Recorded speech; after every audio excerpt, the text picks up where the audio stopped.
Well, hello there, ladies and gentlemen. It is I, the Corporal, bringing you a review on the Dart Zone Mark III, along with my sidekick, Winthorpe. That's a placeholder name. Isn't that right, Winthorpe? Yes. Now, anyway, let's get the advertisement out of the way, and then we can get to the review. By my book, The Epic of Cassius Crossroads, at authorhouse.com. I'm going to finish book 2 tonight, actually. So, my goodness, I'm bloated. I had Wendy's, guys. I'm not feeling too hot. But anyway, let's go to the review. So this blaster is going to be a little bit harder to review because it's not a Nerf blaster. It's a Dart Zone blaster. And also, it's not designed for fun. It's designed for winning.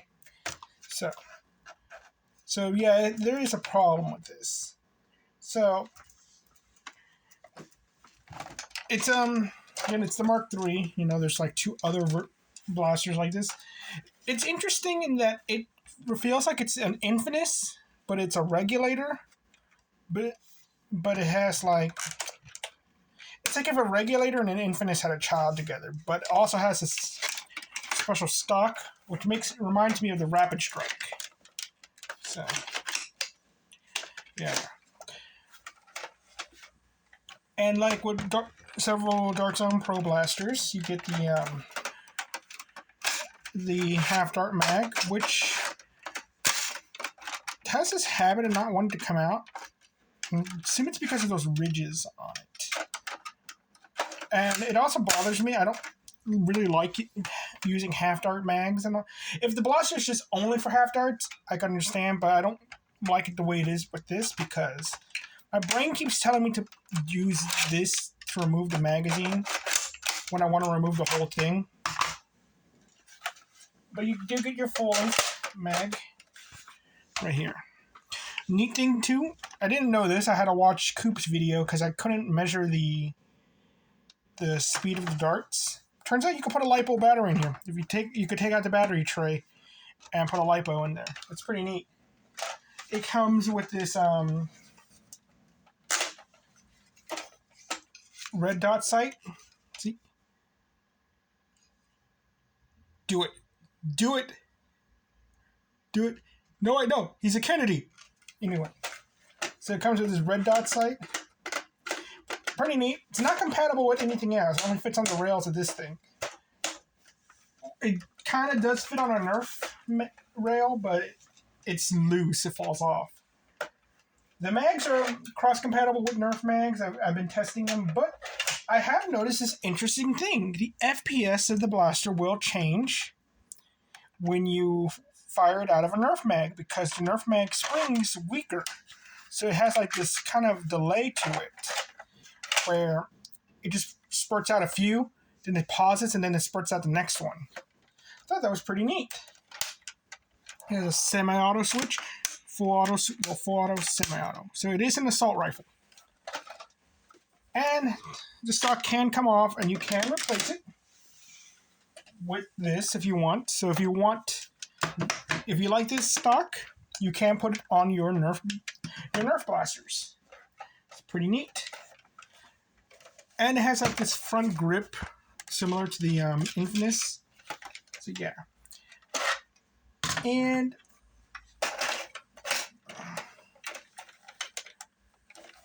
what else is there? I'm trying to remember.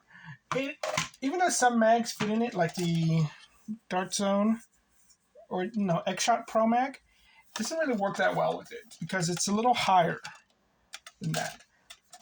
I think the half dart one looks a bit better. I actually tried the 30-round drum with this thing. It worked pretty fine. So I got this for $30 online. They were having a sale, and I only got it because they were not selling these bamboo darts. They were selling the other Dart Zone darts, but not these. And I wanted these for the Pro Dart test. Because when I did my dart test, I did not consider using the Pro Darts at all. So I want to do right by y'all and do the Pro Dart test. So that's really what I got it for. And I am quite surprised because it makes me want to go buy a LiPo battery.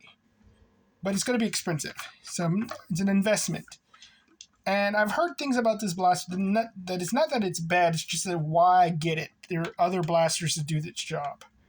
And it takes 8 AA's, what I paid $10 for because I used the Magnavox. So you could get, at Ollie's, you could get them for $10 at 36 pack. Guys, just listen to this. That was not the blaster, that was somebody driving by. Listen to this. She putters like a jungle cat that just gets her claws into you.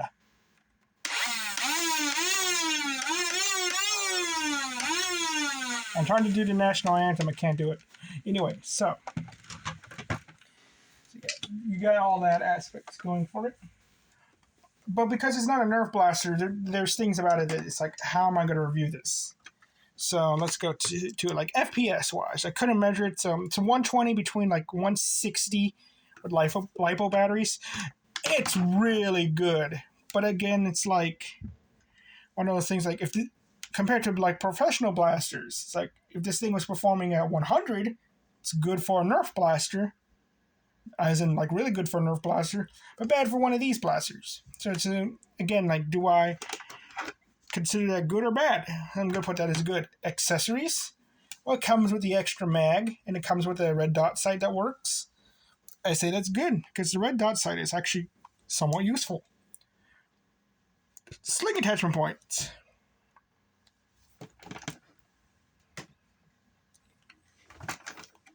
You see my first problem here. Yeah, there's no sling attachment point for this blaster. So, that's actually pretty bad. Comfort. I'm going to say okay on the comfort part. Why? Because for one, again, it's like the Infamous, so it has this front thing. It's not a good grip. If there was like an actual grip right here, I probably would have been fine. This is not a good grip whatsoever. I don't feel comfortable with it when the stock is all the way back. But let's pretend this is not here. Instead, I actually feel okay with it. How far do I have to take out the stock? Probably like to the first or second notch for me to feel good with it. But I still feel off because of how high the red dot sight is. So I put it back. Oh, that was the last one. Yeah, because let's put it forward a little bit. It just doesn't feel comfortable. It's the red dot sight is too hot. I take it off. I feel perfectly fine. I would rather use this with iron sights. Not that, which is a shame because this doesn't go on anything. So I can't use it on anything.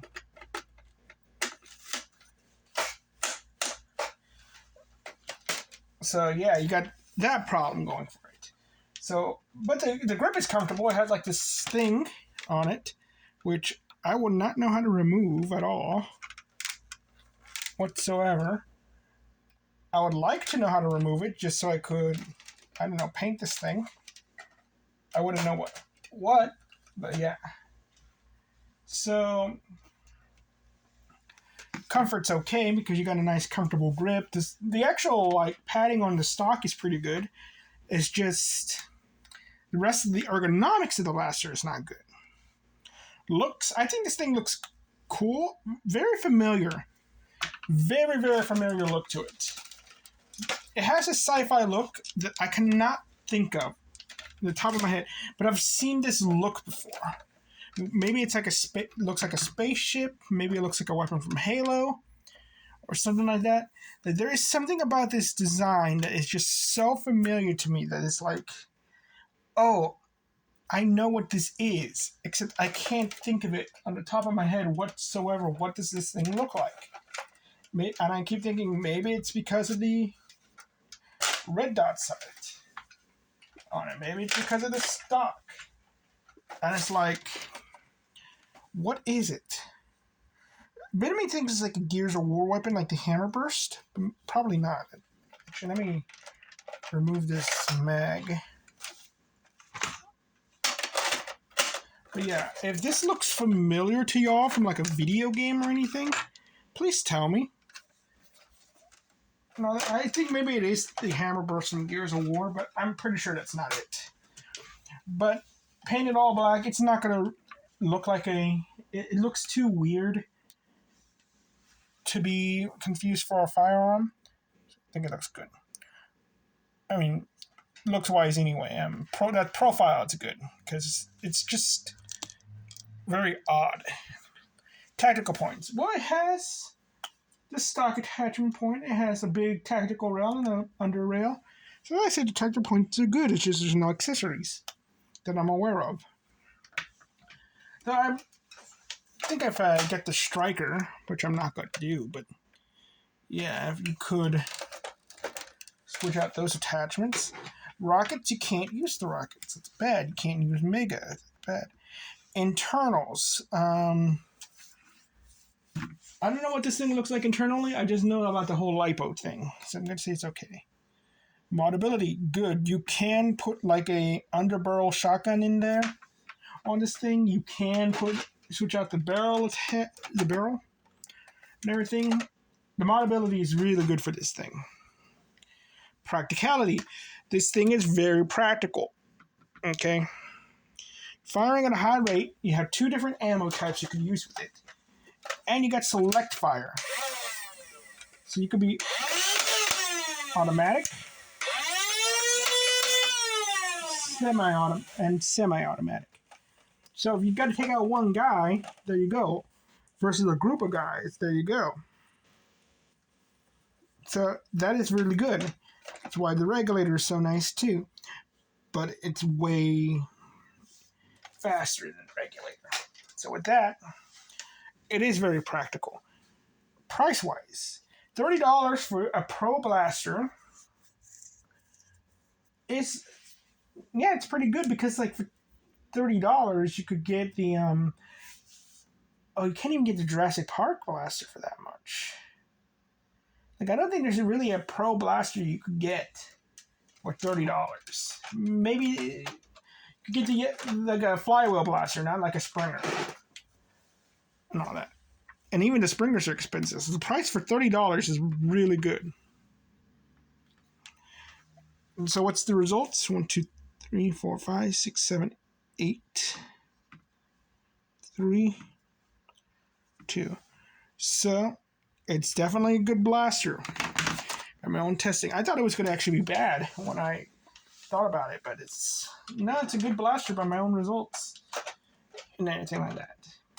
Can you give me without the stock, give me AR pistol vibes. That's probably what it is. It probably looks like an actual firearm. Oh, dang.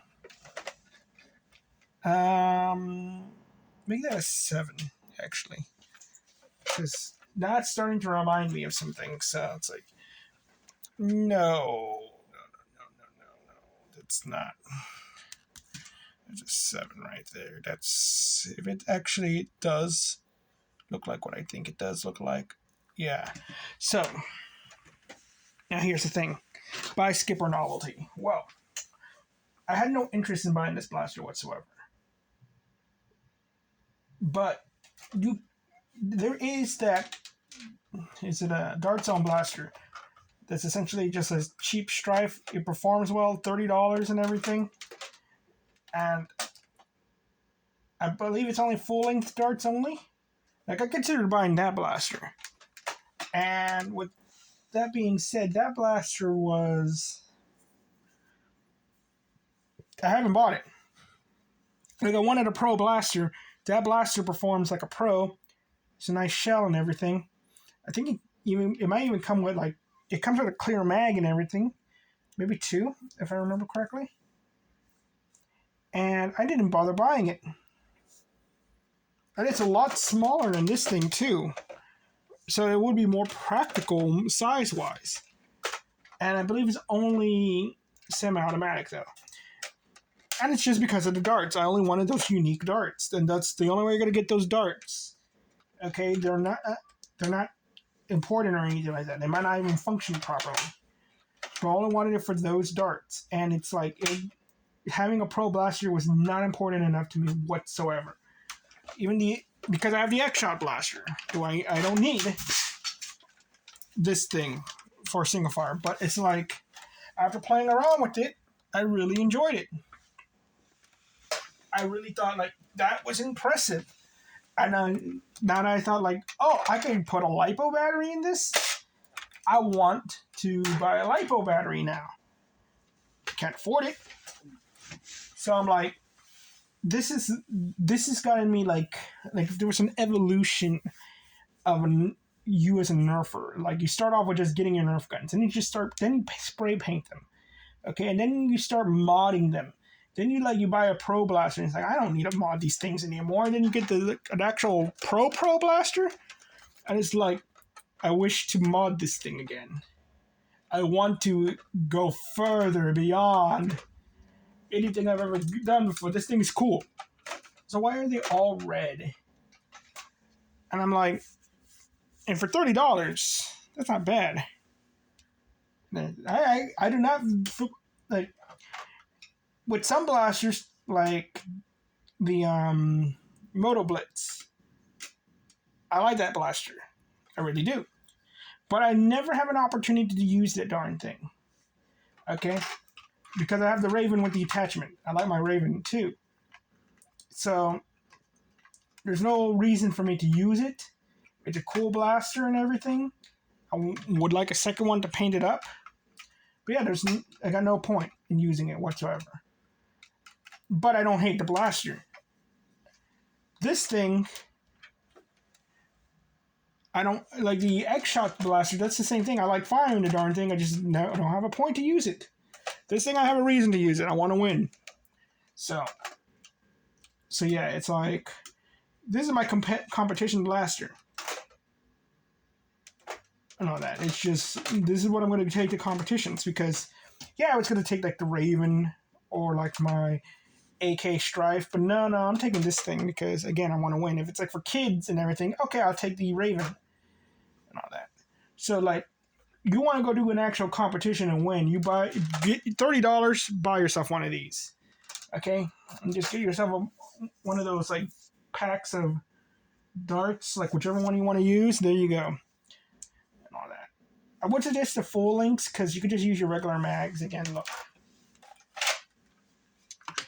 They're cross-compatible.